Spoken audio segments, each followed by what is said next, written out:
Magandang buhay! Tara, samahan nyo kong kumuha ng balik manggagawa or tinatawag na OAC for today's video. So, dito lang po yan sa POEA, Mandaluyong, Ortigas. So, kung mapapansin nyo guys, napakahaba po ng pila at napakarami pong tao. Bakit po?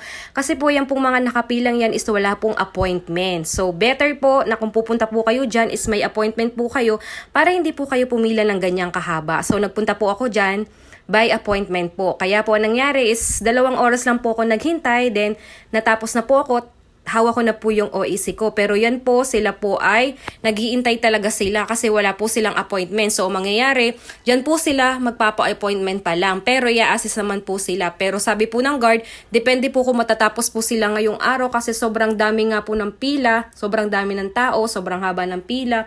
At higit sa lahat, ang iba po ay hindi pa po nila alam yung mga email ad na ginamit po nila before. So, dapat make sure alam nyo po yung email ad po na ginamit nyo dati para po hindi kayo matagalan kung magpapa-assist po kayo by appointment po. So, pwede naman po magpa-appointment dyan, kaya lang po, tiis ganda nga po talaga kayo kasi maghihintay po kayo ng sobrang tagal. So, shoutout po pala kay sir na napakabuti kasi po, napakabilis po ng pag-assess po niya sa akin. Natapos ko na po yung aking OAC. So, ready to flight na po ako. So, maraming salamat po sa mga tumulong sa akin dyan sa loob. Thank you guys!